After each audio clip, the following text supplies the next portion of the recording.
you, and you can add your information, personal information in the chat box, your name and your email and or your phone, so that if people have questions at the end that aren't able to be gotten to, then you can, we can contact you at that later point. Okay. So Mary Ann Wiesel, who's the COO of MDS, is hosting this. And I'm kind of using, she's been very, very helpful to me, and I appreciate that. She's going to talk in a little minute, but what I'd like to do is each one of you who are on this call, and give your name, your city, and whether you're in the House or the Senate, or if you're MDS or an interested party. Thank you. All right. So I think to expedite that, Mary Louise, if I can jump in, I think what I'll do is I'm going to call on the first name of the person as I'm looking at them, because people can't, everybody's computer screens are in different orders. So Sharon, would you like to introduce yourself first?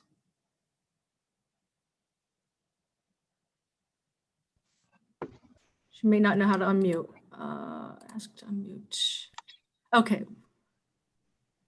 Well, you work on that, Sharon, and then I will, I'll go on to the next person. And then if we can't get you unmuted, if you go down to the chat box on the bottom and click on that, you could put your contact information there, way down at the very bottom of your screen. Okay.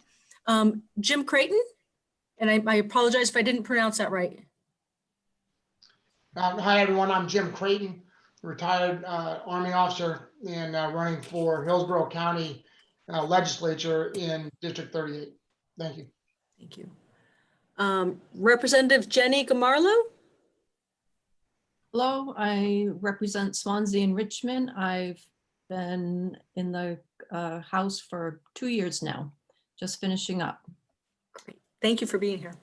Partials.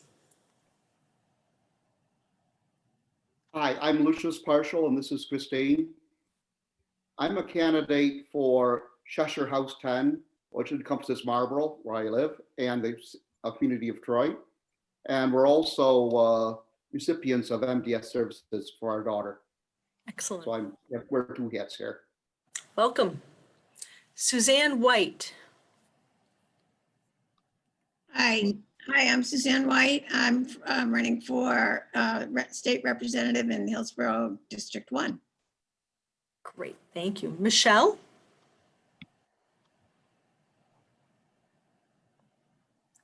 Hi, my name's Michelle Connor, and I'm a parent. I live in Richmond, and we receive services from MDS for quite some time now for my autistic son. Great, thank you for being here. And Sharon, I see that your mute is off, so I'm going to run back to you. Thank you. Co-guardian of receiving services from MDS.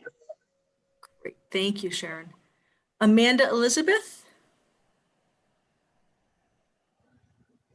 Hi, I'm Amanda Elizabeth Toll. I'm running as the Democratic nominee alongside Joe Shapiro for Cheshire 16. And thank you so much for having me today. I'm so grateful for the work that MDS is doing for our community. Thank you.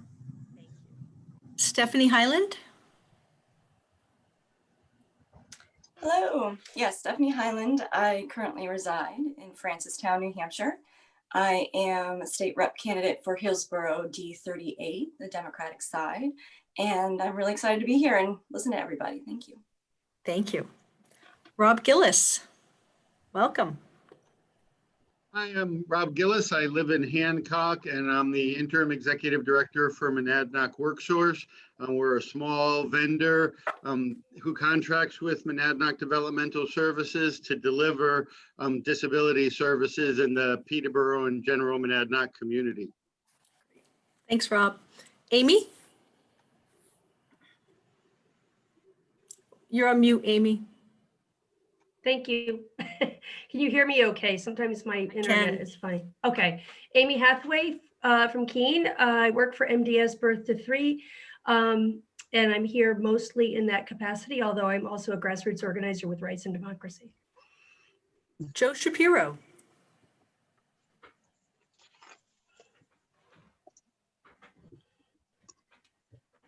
Hello, I'm Joe Shapiro. I'm a retired social worker and psychotherapist.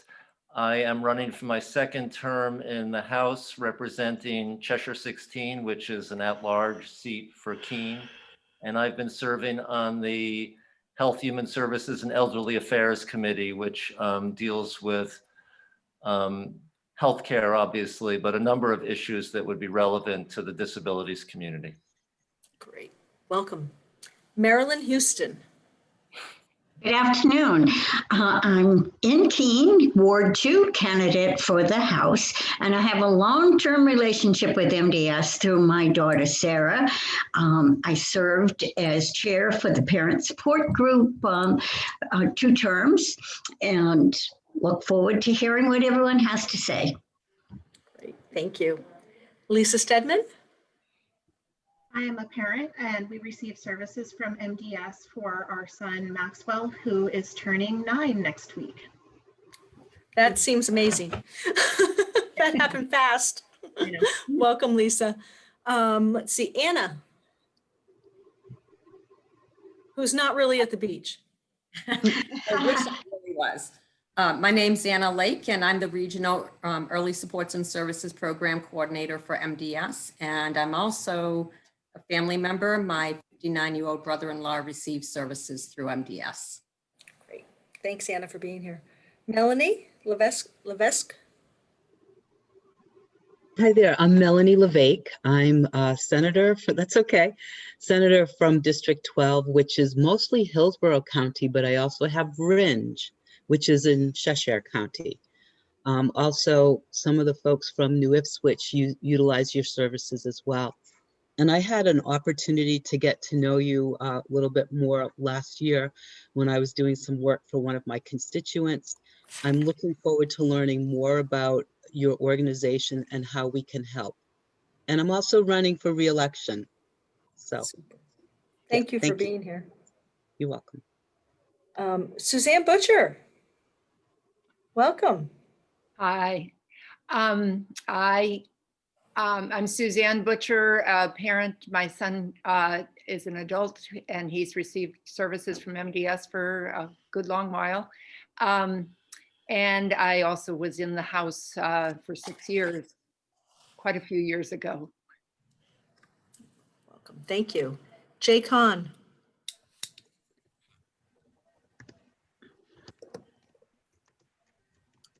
Thank you, Marianne and Mary Louise, Amy, Alan. Good to see you all again. You too. I'm Jay Kahn. I live in Keene. I'm running for my 3rd term in the State Senate.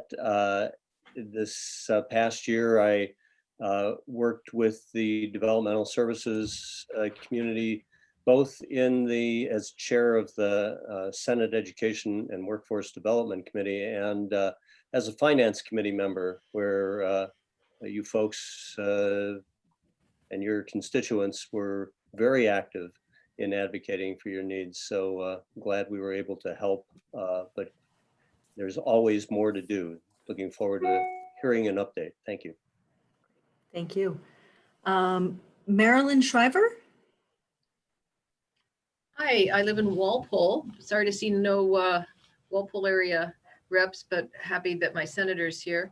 I'm a parent of a 14-year-old daughter who's been receiving services from MDS for 10 years now. Welcome. And Jennifer Burnett, or Burnett. Hi, now it's Jennifer Burnett. Thank you. I'm a representative from Hillsborough 4, towns of Greenville, Wilton, Lineborough, and Francistown. My son's been a client of MDS for many years. He spent 3 years on the wait list before he got services, and MDS did a great job of trying to provide meaningful solutions for him while he was on the wait list. I sponsored the bill that made it possible for a Medicaid dental benefit, and while the benefit got vetoed by Governor Sununu, I have refiled the bill and hope to be working on it next term if reelected. Thank you. Thank you. Riche Colcom? Hi, yes. I am running for state representative for Hillsborough District 38, the Flotario District. I live in Hillsborough, and thank you for having me here. Welcome. And I'm not sure who is here from Human Resources. It's Morgan. Hi, Morgan. Would you like to introduce yourself? Hi, yes, I'm Morgan Lowe. I'm new to the Human Resources team here, and I am just listening along so I can learn a little bit more and, you know, kind of deep dive into what more goes on here. Great, welcome. I never did actually introduce myself when I started. I realized that I'm Mary Ann Wislam, Director of Operations here at MDS. And I saved Alan Green for last as he is the Executive Director. So Alan, now that I've told everybody who you are and what you do, would you like to? Hi, everybody. Hi, Alan. So I've been the Executive Director here for actually quite a while. When I hear people talk about how, I think it was Rob Gillis who talked about how they're a small agency. They were the second biggest agency in the region when I started. That what has happened is that they're still as important and essential to the Peterborough area now as they were way back when. Suzanne Butcher talks about how her son's been in services a long time. And I have to say, gee, I remember when you moved to town. So, and you weren't just a rep, you were also a board member. And so there's a lot of people on here who I know, a lot of people I'm meeting for the first time. And I think that I'm supposed to hand it back over to Mary Louise, because she said that she had, I think, 3 things that she wanted to walk us through. Is that right? Thank you, Alan. Yes, there are 3 topics that we'd like to share with you and give you some information about it, and also have some maybe personal stories that people will add to that. The 3 topics are the developmentally disabled wait list, the workforce, and COVID-19. So, Mary Ann, can I start with you with the COVID-19, please? Certainly. So as COVID-19 has impacted all of us in very different ways, but yet very similar ways, it's impacted the work that we do and how we do it, and how the individuals who need support and their families that need support are receiving those supports. Mary Louise, can you tell me, the flyer that you sent to me, did that go out to all the participants or no? I can't hear you. You're on mute. Sorry. Sorry. It should have gone out to everybody. If someone did not get it, please put it in the chat and I will Okay, send you the great. information. And the one I'm talking about looks sort of like this, although I don't have my share up, but it looks sort of like this. So essentially back in March, as the world shut down, so did our community services for the most part. We certainly continued to provide services, but in a very different manner. While our mission is to integrate people into the community, have them participate with all of their community members and do the same things that you and I were doing or have always done, they were suddenly thrown into a world of stay at home like the rest of us. We have, throughout the state of New Hampshire, had many direct support staff, many home providers, and many, many families who have really stepped up to the plate to help and support their loved ones and the individuals that staff and home providers work with. It has not been an easy task, to say the least. As we all sat at home twiddling our thumbs saying, what do we do? Most of us, at least sort of, I'm not sure anybody truly understands, but sort of understood the reasons and the rationales behind that. That wasn't always the case for the individuals that we support, and particularly the youngsters. So there has been a lot of stress on our families, a lot of stress on our staff. I have to tell you, they have simply been amazing. And you can probably see Rob nodding his head. I can't emphasize enough how integral they have been to getting through this chaos. It's been quite amazing. Here in the Monadnock region, we've actually been quite fortunate, and also probably due to some of our diligence as well, that we have seen very few cases of COVID-19 with individuals or staff. We have had a couple of individuals who were diagnosed as positive or tested positive, I guess. And of those, the ones that were ultimately having a positive result really had, the loss of sense of smell or no symptoms at all. One person had a little bit of a cough. Nobody was seriously ill. We've had a couple of people who were very seriously ill that we thought were COVID positive. Ultimately, the tests weren't showing that, but looking at what their symptoms were and all of that, I'm still not convinced. But either way, everybody who has been impacted in that sense has come through all of that for the most part, and is back to feeling pretty healthy. And we hope to continue that. We are being very, very diligent in terms of our hygiene and getting PPEs to our staff, having strict protocols in terms of cleaning. We've also had to have some pretty strict protocols in terms of visitations. Who can come to a staffed residence? When can the individual who's supported go home with their family? What's going to be happening when they're home with their families? Not to mention, many of these families have young ones at home. Well, special education looks very different virtually than it does in school. It's been particularly challenging for some of the families. Some people have kind of gone with the flow and it's been okay. With other families, I've heard nightmares. So it's really, that kind of runs the gamut in terms of how that's happened. In terms of the PPEs, originally we were very, like everybody, they were scarce, and we were trying to figure out how to preserve the PPEs that we had, how to make them last longer, but still stay sanitary. At this point, we've been able to work with the public health of New Hampshire and get some of the PPEs that we need. We do have a small supply of the KN95 masks. We've got some face shields. We have some surgical / procedural masks, the disposable ones. A lot of cloth masks have been donated, and those have been great. We seem to have replenished our supply of antibiotic, what am I thinking of? Antibacterial hand sanitizer.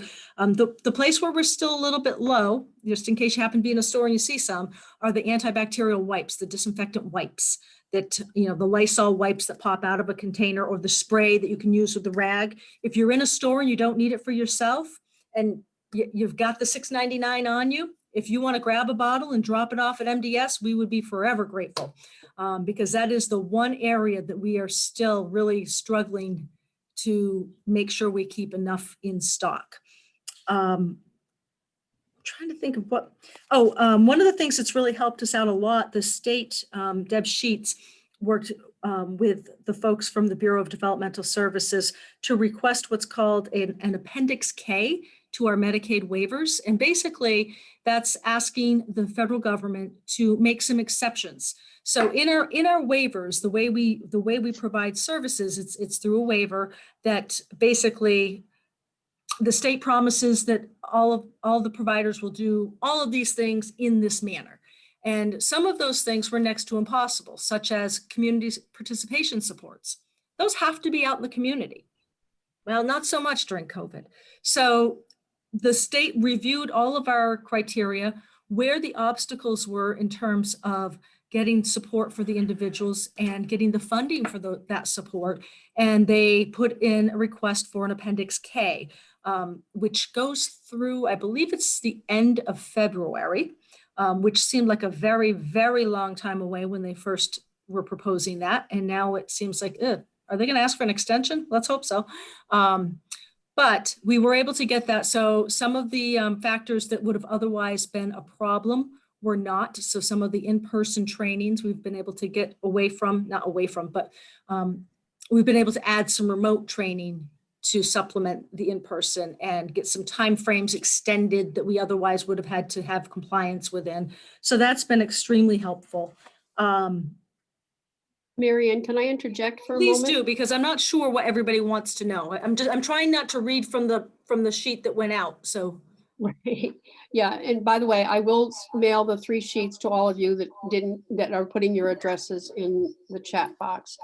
I think the main thing that I want to get across is that during COVID-19, the needs do not decrease. In fact, they probably increase because of the disease or the pandemic. So it's good to remember that when you're in session and your bills come up, you want to make sure that you understand that the needs continue, they do not decrease. We add more people, they do not decrease.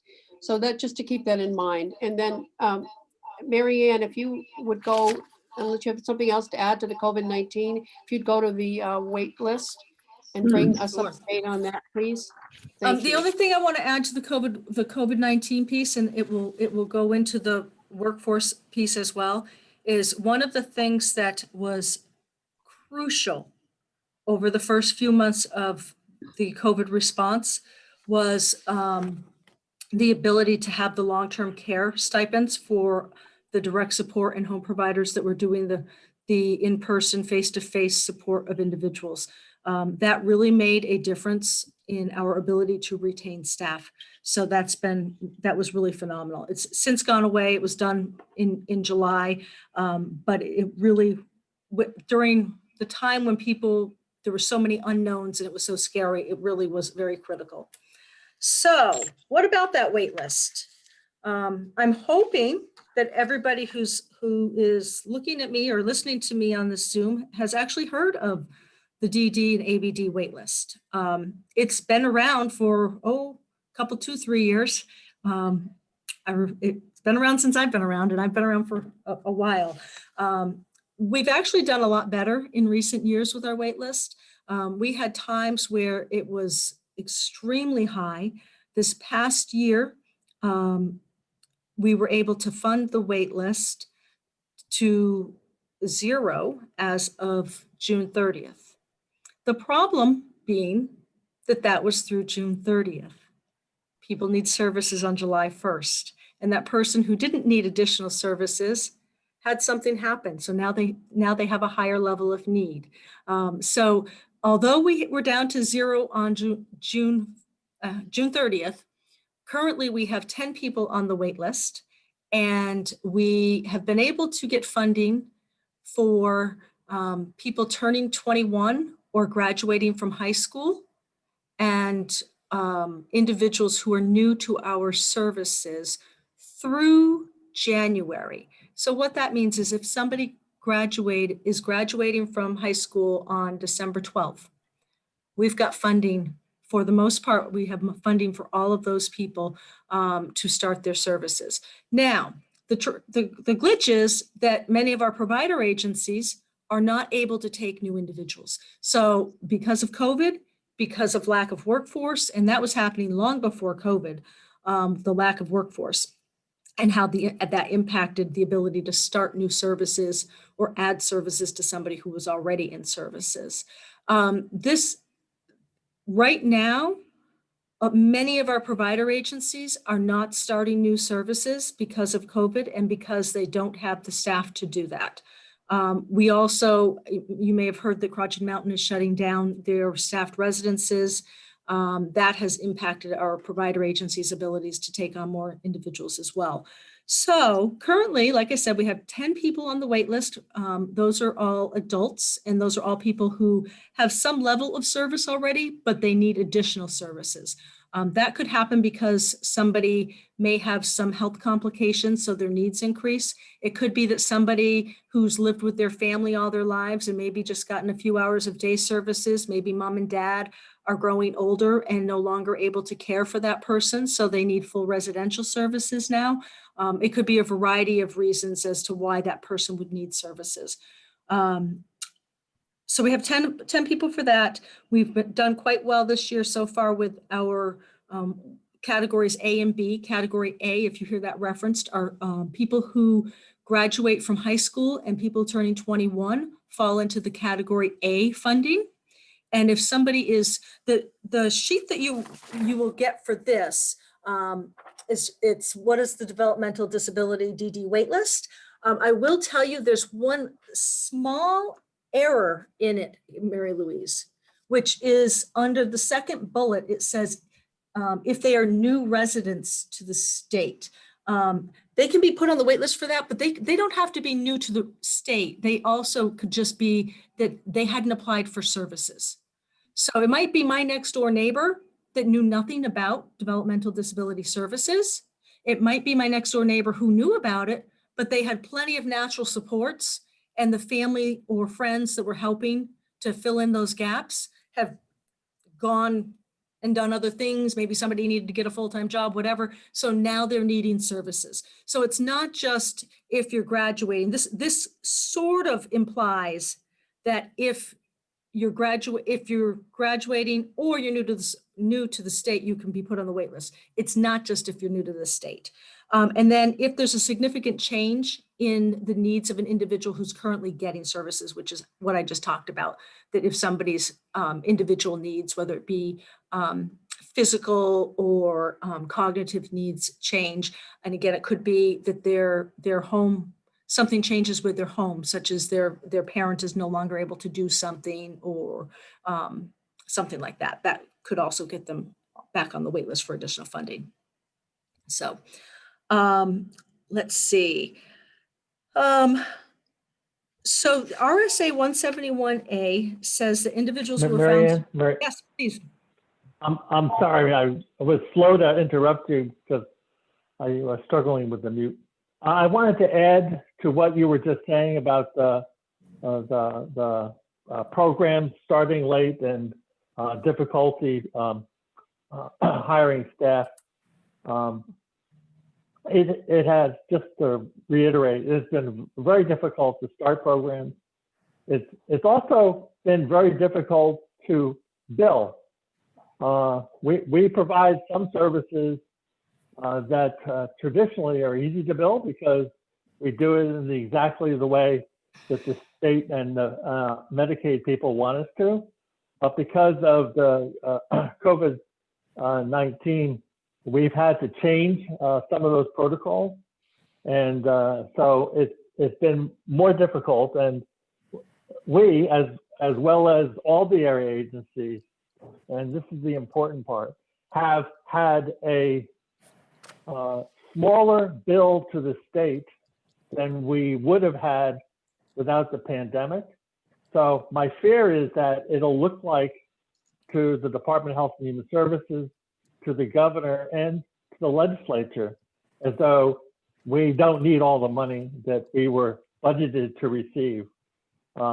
In fact, we and the other area agencies received the federal grant, I believe it's called PPP.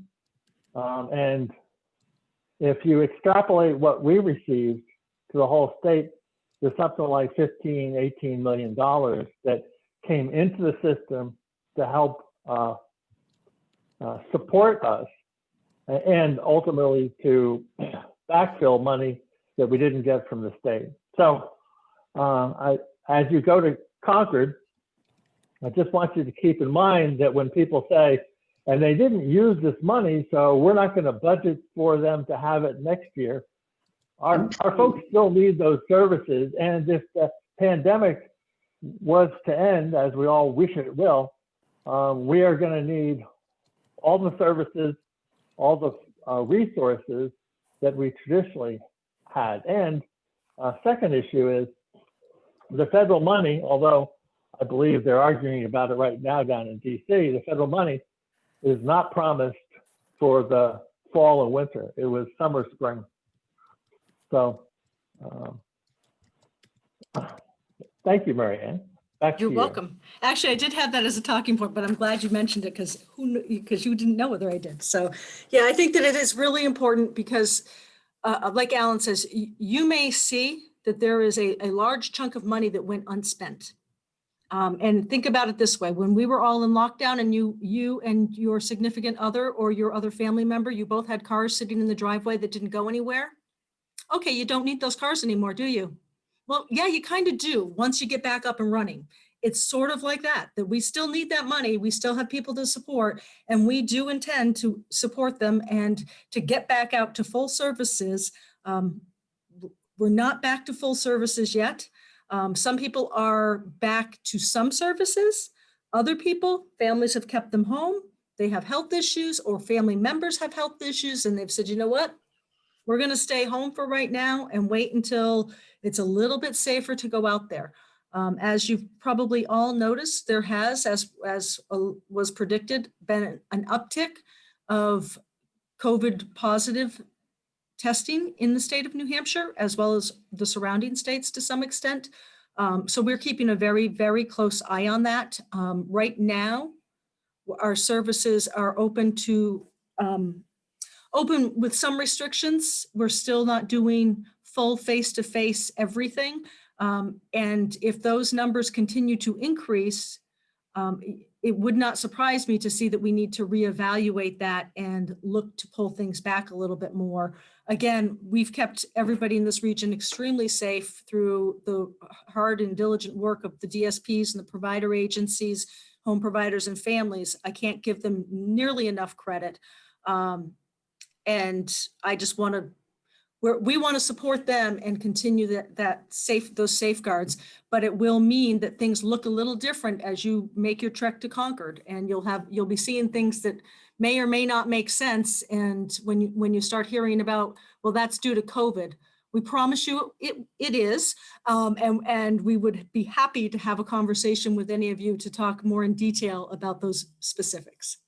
Okay, thanks, Mary Ann. Appreciate that. The next topic is the workforce, and Lisa Stedman, who is an amazing lady, and she is also the chair of the Family Council for MDS, and she's going to talk about this. And by the way, Lisa, Joe Shapiro asked a question about the 3.1% wage increase for Medicaid from last year. And did that help in the hiring process? And I think we're still having trouble hiring people because the wage is still quite low. But yeah. Go on. So what I'm going to do is, understanding that not everyone got the 3 papers on our talking points, I'm going to share my screen. Let me know. Do you see what is the direct support? Good. Workforce? Okay. So you read that, and in the meantime, I'm going to tell a little story. I think a story helps. Maybe you've heard a prevention parable before, and this is the parable where there's a baby. It's floating down the river. Some folks on the side of the river pull the baby out. But then comes another one, and they're doing their very best. They're pulling the babies out of the river, and they're working really hard, but some of those babies slip through. And then one person who's working with them just walks away and leaves them. After hours, the babies stop coming down the river, and then the slacker returns back to them, and they said, "Why did you leave us?"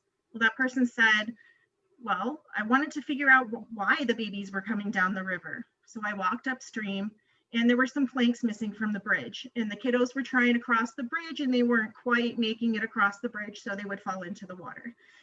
There was a reason why the babies were coming down the river. Someone had to go upstream to figure out what that was. And you, our legislators, are our upstream. The system is the bridge. There's something wrong with it, right? And the individuals with no support because of this workforce shortage, those are the folks who are floating downstream.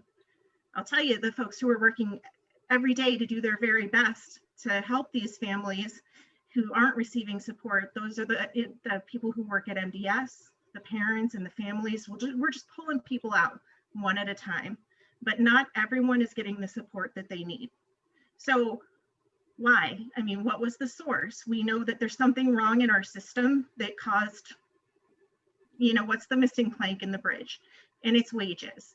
If you look at this info sheet, gives you a pretty good idea of what's going on with wages. I think that being a DSP, a support provider for an individual with an intellectual disability, is a lot more fun than working at Target or McDonald's or Hobby Lobby, maybe.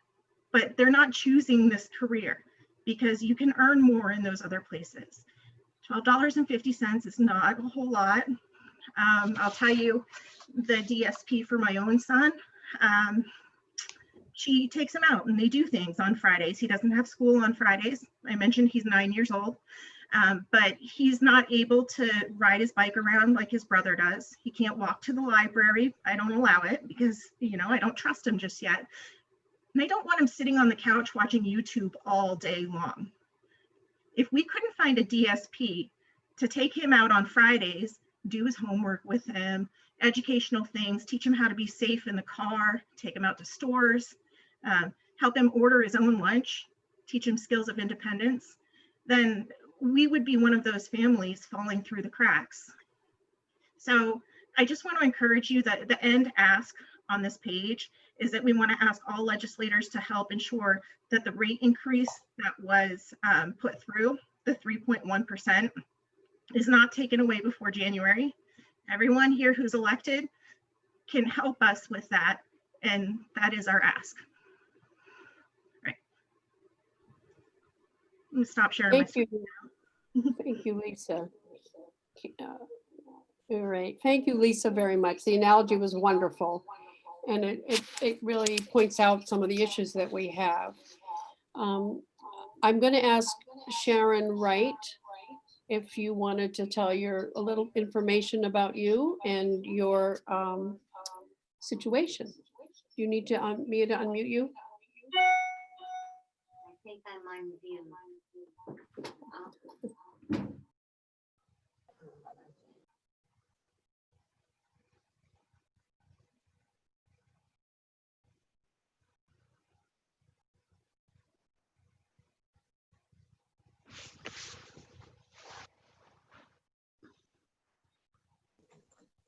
Oh.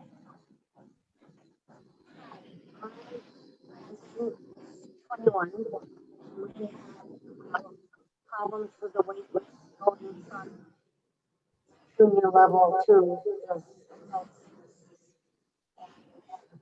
Sharon, could I ask you to get a little bit closer to the computer? We can't quite hear you. wait list to get evidence from the youth services was quite long. For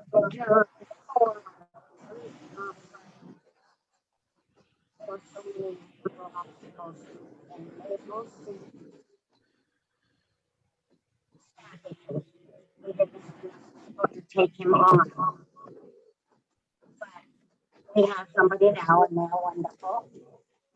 They have helped him a lot with growing up, trying to get a job. Because COVID, he lost his job. Just very loud. I think one of the problems with Sharon, she's in the office with me, and there's an echo going on through the whole thing. So I'm sorry that you can't hear her. Why don't I repeat what you were just saying? Is that okay? Okay, yeah. Not speaking, you should mute. And then the other one won't get the echo. Oh, sorry. No, Mary Louise was muted when she was trying to talk. I think Sharon's she's using one of our computers, and I think it might just be an older computer. So I think that if you could go over towards Mary Louise's desk or have Mary Louise repeat, that would be fantastic. Over. Okay. You don't need your. All right.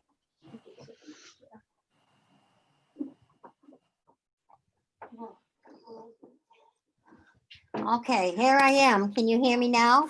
Yes. Oh, good.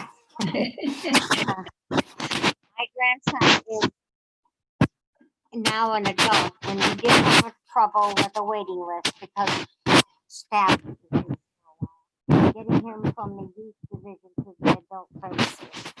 But they finally got him on. now involves an issue that is my heart of trying to get him a job. He lost the job because of COVID, and because we're old,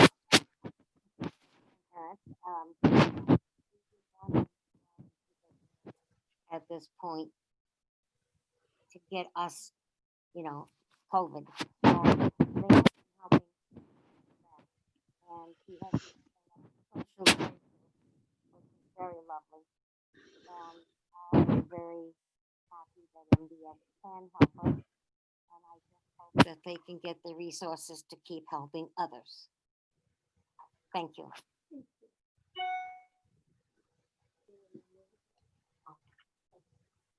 Sharon, for me, I just caught the last bit of that.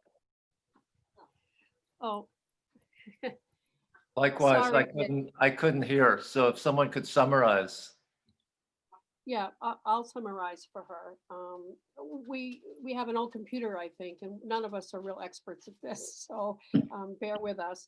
Basically, what she was saying was that her grandson, who she's has custody of, from 18 to 21, before they covered the services, there was a gap year, they call gap years. So she had to wait until last December to get the services until he was 21, which he did get. And she said she was very happy when that happened. Then he also got some help getting a job. But because they're elderly, he had to leave his job because he couldn't come home with COVID to keep, afraid that maybe they would get sick. So what she said at the end was that she hopes that we're able to keep the resources available to people like Sharon's son, Sam, and go forward into Concord and to make sure that we have the resources available for these people. And it's not about wants, it is about needs. And I think that's important to mention.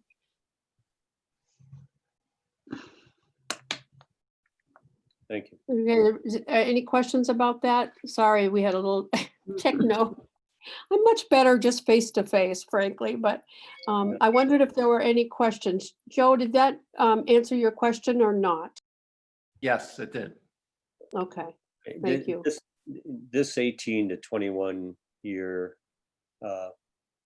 distance between special education and developmental services, and using Lisa's analogy, that 3-year transition can't have missing boards. And Alan and I have talked about that, and Alan and I will be picking up on that. Just asked for a meeting yesterday, actually, but to deal with that transition, and including you in that conversation. Who are you including? Alan, with Deb Sheets and the Okay. Education Department leadership to talk about transitions between 18 and 21 between special education and developmental services. Okay. Well, thank you. Does anyone have any other questions in regarding those 3 topics? Any clarification? And I will make sure you all get them. I know I sent them out to everybody at one point, but that was a while ago. Mary Louise, I see that the partials have a question, and I apologize, I don't remember your first name. My apologies.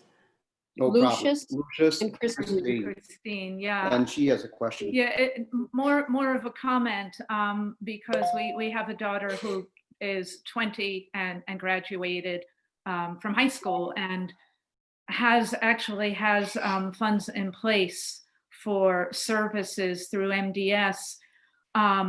But we've been in the process of getting our Medicaid waiver through for almost a year now, and it's not done.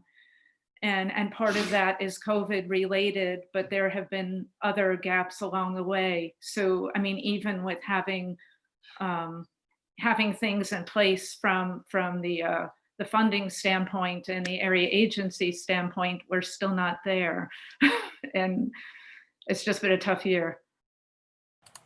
So for those people who are not sure what she's talking about what Christine was mentioning is people who receive our supports, about 99% of our funding comes through Medicaid. And it comes from a Medicaid federal match. People who receive the services need to have what's called waivered Medicaid, which opens them up for waivered services. So your family member or friend may have Medicaid, but it's not, quote, the right Medicaid. So one of the things that we see quite often is that somebody will have Medicaid, the family will think they're all set, and in some occasions, the service coordinator has even checked and been told by the Medicaid powers that be, no, you're good. And then when we go to bill, yeah, not so much. And now you need to do a 5-year look back of Johnny's finances, which can take several months, if not longer. It's really been an issue. It really has been quite complicated. Christine, one of the things that they are changing, and I'm not sure when the start date is, but the area agency is going to be able to have one person who will be able to check in on the status of an individual's Medicaid. And that hopefully will help us to move things along. And if something is needed, that person will be able to figure out, gee, Christine, you forgot to turn in XYZ, or they've got all of your XYZs, and here's what we're waiting for them to figure it out. So it'll hopefully allow us to have a little more transparency with Medicaid eligibility, so we can hopefully get things moved along. And I'm not sure I could put another hopefully in there, but I will, hopefully. Okay, thank you. Joe. I have a question. What, in the information that was shared, it says that the average wage for support workers was $12.50 an hour. In thinking about what it would take to enhance recruiting and retention of workforce, what would be a target wage in your minds that would have to be reached? And what other obstacles are there besides wages? So I will say, I think that one of the biggest obstacles we see is the inability to receive enough funding to provide insurance, health insurance, dental insurance, and benefits such as vacation and sick time.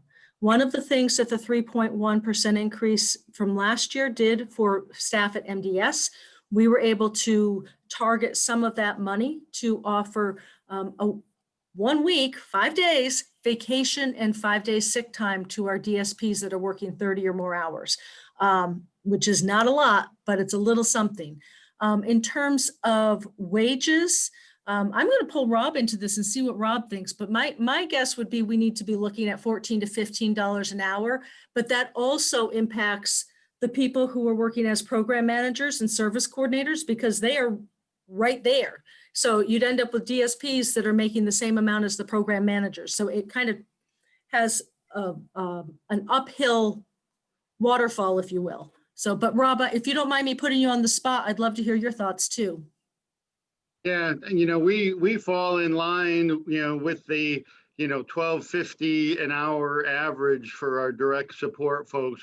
We only have been able to do that with the 3.1% increase. We kind of did them as they were coming down the pike. And of course, great news here in the Monadnock region over in the Peterborough area for employees looking for work.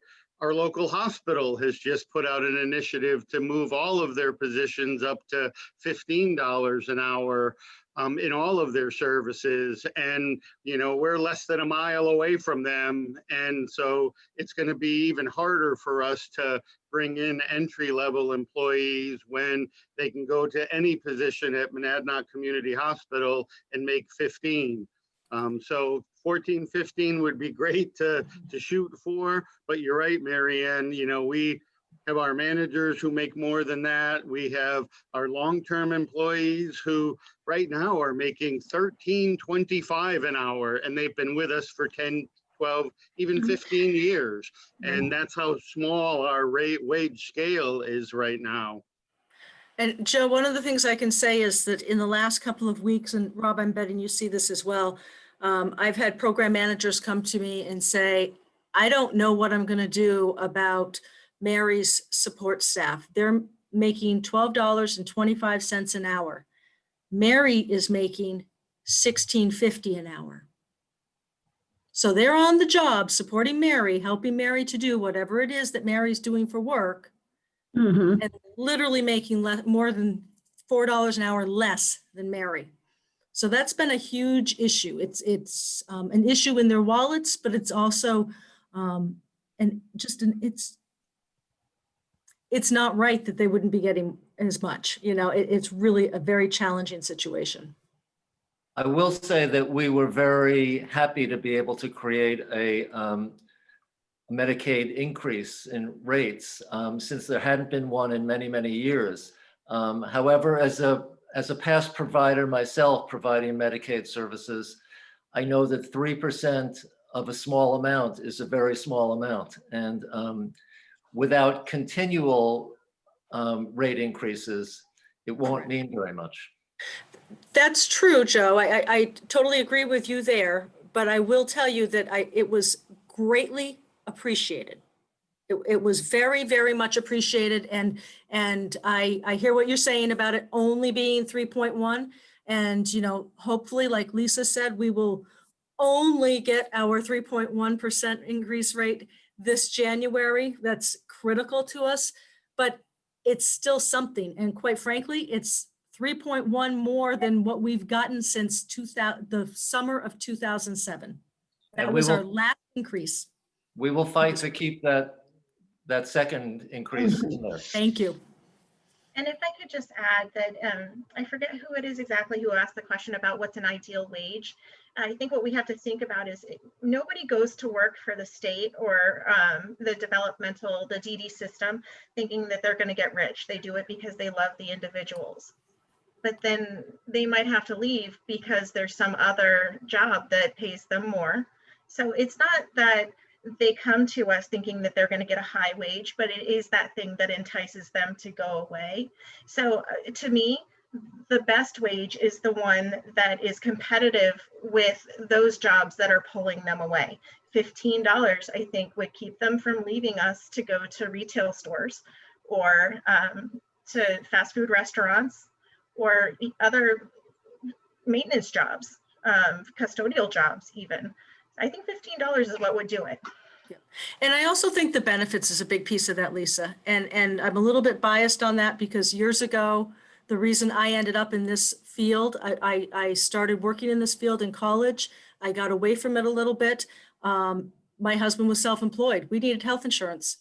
So we were in a financial situation where we could pay the bills, but we didn't have enough money for health insurance. So I came back to the field because I was able to get health insurance at that time. Today, that wouldn't be an option necessarily. It would be a rare exception where that would be an option. So I would not be sitting here today as Director of Operations at MDS. So the other piece that concerns me about that is not Mary Ann Wizzle, because I am where I am, and that's just what happened in my life. That's the track that I took. But what happens after me? Who's going to come up next if we're not supporting people who have the ability and the skill set and teaching them those skill sets to be the next leaders in this system? We need those people desperately. And we've got to invest in them. So I'm very glad that Rick didn't have health insurance. And I'm also... For the record, he did, but it got too expensive. Oh, okay. Well, whatever. I'm glad that that problem in your family happened. But the reason I jumped in now is because I do think 15 is a good goal to have in mind, but I think it's the wrong goal to have overall, because what happens is when the legislature thinks that we need to do this one thing, and when we do it, it's done, and then they say, that's it, let's move on to other stuff. The problem we have is that inflation increases every year. I've been doing this long enough to have lived through years where inflation was 5-6%, and now it's 1.6. And so if we take the position that we're just going to climb this one hill and then stop, we're going to be back to 13 years before the next rate increase. And we should have a rate increase every year.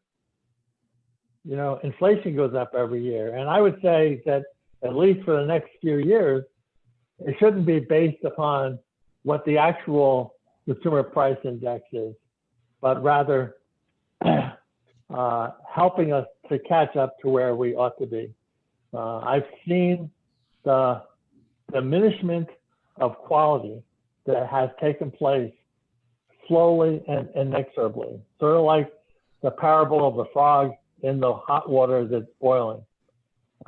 We take little pieces away from services. We used to talk in our planning about dreams.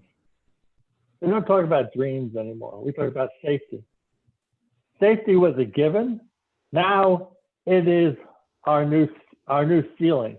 We need to at least reach safety, and then we get to stop. So I think that the 3.1 we got was great. I think if it gets renewed, that's great. But I think that that shouldn't be the end of it. It needs to be something that happens on a regular basis. And the reality is, it's not just, right now, it's only for payroll. But ultimately, it needs to be for the other things. Health insurance goes up, dental goes up, the price of fuel oil will go up again when the virus ends, et cetera, et cetera. So just putting it out there that it's complex and it doesn't get fixed forever. It gets improved this year or next year over this year. So Alan, Thank you, Alan, Alan. thank you for that. Let me just lay out that this is the biennial budget year. The last two increases required a $30 million increase each year in the biennium. So as the way you total that up, that was $60 million add, because it wasn't just for MDS or developmental services. It covered all in-home care providers. My point on this is the advocacy that developmental services parents put forward this last year or in 2019 is going to need to be just as great in 2021. I recall parents, one from Peterborough, we didn't have much of a turnout from Keene, as I recall. Hopefully we'll have a hearing that's closer to Keene this year. But parents were bidding for services, adding to whatever the wage was that was being provided by the agency in order to have a continuity of service. That was retching testimony. And while I recognize you haven't said that yet today, I'm sure that hasn't changed a great deal. 3.1%, as was stated, hasn't moved the needle as far as the $60 million seems it should have, but that's the case. Just want to encourage, because I want to be supporting this. I want my colleagues to support it, and it's going to be a very competitive funding for increases in the coming biennium. Thank you, Jay, and that is true. We're all going to be competing, but you'll be hearing from us as the legislature comes back into session or in any way that it does. Thank you all so much for your coming on board and listening to what we have to say and sharing our information and what's important to us and what the needs are. It's something that is so important. I know a lot of other things are important as well, but this is our passion and we're pushing for that. Please leave your address, email address in the chat box if you want to get those 3 sheets of paper that some of you did not get, and also a way in which other people can contact you if needed. Thank you all again very much. I'm only 2 minutes past 1. I appreciate your. I put my work. email address in the chat, so if you have questions or comments that weren't able to get to, please feel free to email me. And again, my name is Mary Ann Wizzle, so if you don't catch it there, you can find me on our website. And actually, same goes for any of the MDS employees, Alan or Mary Louise. All of our emails are listed on the website. All right. Thank you much again. Thank very you. much. Thank Have you. a good afternoon. You're welcome, Marilyn. Bye-bye, everybody. Bye. Thank you. And thanks, Rob, for popping in with the answers. Thank you.